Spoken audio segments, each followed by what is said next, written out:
अगर आप अपनी बॉडी को लेकर थोड़े से भी सचेत हैं और जिम या फिर किसी और तरह की स्पोर्ट्स एक्टिविटी में एक्टिव हैं, तो आपको एक न एक बार फिश ऑयल की सलाह जरूर मिली होगी। आप कुछ ने तो इस बात को माना भी होगा, लेकिन कुछ ने तो इसे नजरअंदाज कर दिया होगा। लेकिन क्या आपको सच में फिश ऑयल खाने के फायदे के बारे में पता है? साथ ही क्या आप जानते हैं कि इसका ओवरडोज भी आपके लिए खतरनाक भी हो सकता है?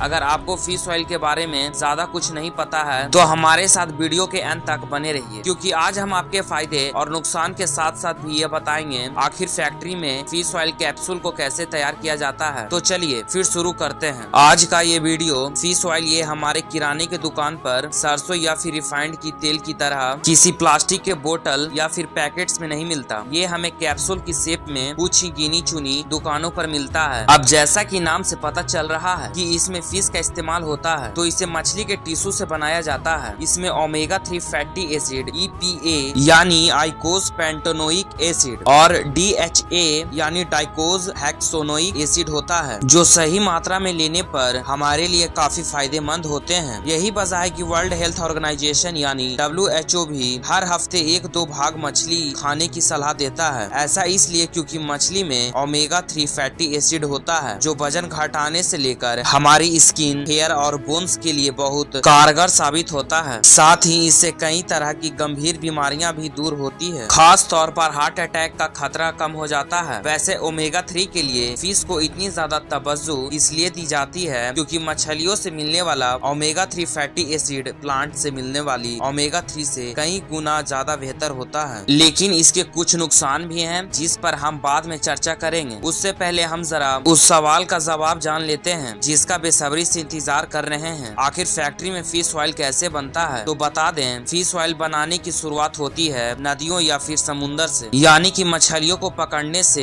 ऐसी मछलियों में प्रचुर मात्रा में ऑयल होता है, जैसे हेरिंग, टूना एंड मैक्रेल आदि। यहाँ फिश ऑयल मैन्युफैक्चर सबसे पहले मछुआरों से इन मछलियों को खरीदते हैं, जिन्हें बड़े बड़े ट्रक्स के जरिए एक डिसेंट टेम्परेचर पर रखकर, जिससे ये खराब न हो, फैक्ट्री में लाया जाता है। इसके बाद इनके यहाँ अनलोडिंग की जाती है। फिर इन सभी मछलियों को अच्छे से साफ किया जाता है और 90 से 95 डिग्री के तापमान पर पानी में 15 से 20 मिनट तक के लिए उबाला जाता है। अब थोड़ी सॉफ्ट हो चुकी सभी मछलियों को स्क्रू की तरह घूमने वाली स्क्रू प्रेस नाम की एक मशीन में डाला जाता है। अब जैसा कि मशीन के नाम से समझ आ रहा है कि यहाँ मछलियों को अच्छे से प्रेस करने का काम करती है, तो प्रेस होने की वजह से होता यह है कि मछलियों में मौजूद पानी अलग हो जाते हैं और जो बचा हुआ हिस्सा होता है उसे एक अलग सेक्शन में निकाल लिया जाता है, जिसे एक तरह का केक कहा जाता है। इससे कन्वेयर की मदद से और ज्यादा खाने के लिए फैक्ट्री के ड्राई आउट सेक्शन में भेज दिया जाता है। यहाँ 75 डिग्री पर इसे और सुखाया जाता है। अब इस प्रोसेस के बाद जो ड्राई फिश का चूरा होता है उसे एक ग्राइंडर में भेजा जाता है, जो उसे जरूरत के हिसाब से फाइनली ग्राइंड कर लेते हैं। अब इन सब प्रोसेस से गो थ्रू होने की वजह से ये काफी गर्म हो जाता है, जिस वजह से इसे कुछ देर रूम टेम्परेचर पर ठंडा किया जाता है। अब ठंडा हो जाने के बाद इसे सेग्रेशन सेक्शन में भेजा जाता है। यहाँ जरूरी और गैर जरूरी पार्टिकल्स को अलग किया जाता है। इस दौरान जरूरी पार्टिकल्स की क्वालिटी को भी अच्छे से चेक किया जाता है। क्वालिटी चेक करने की जिम्मा फैक्ट्री के सबसे अनुभवी और जिम्मेदार लोगों पर होता है, क्योंकि फिश ऑयल न सिर्फ स्पोर्ट्समैन और जिम जाने वाले को बल्कि सामान्य लोगों को भी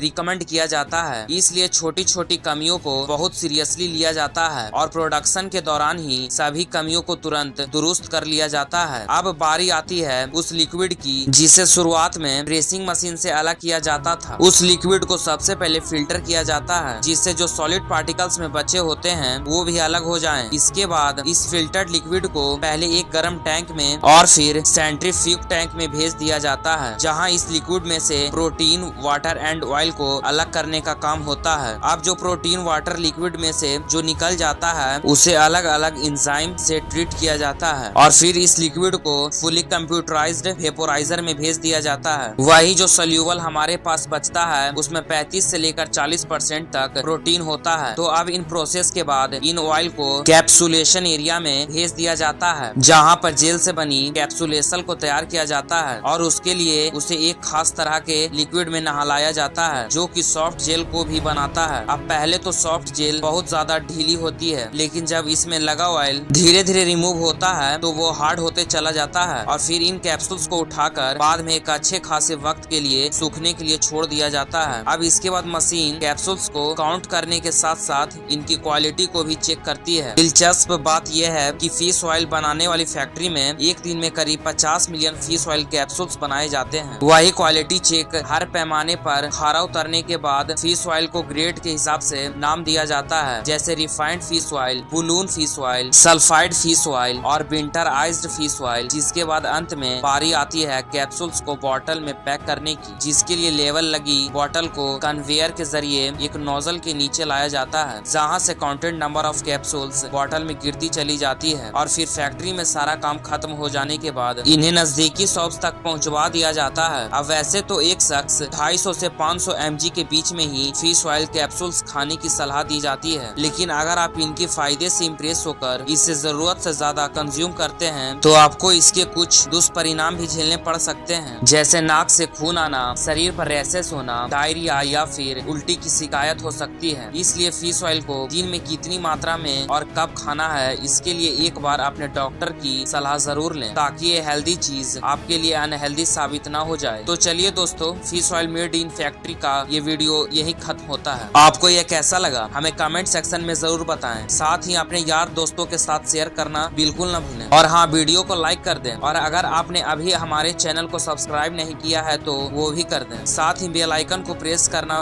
बिल्कुल ना भूलें ताकि हमारी वीडियो जल्द से जल्द पहुंच सके। धन्यवाद। जय हिंद, जय भारत।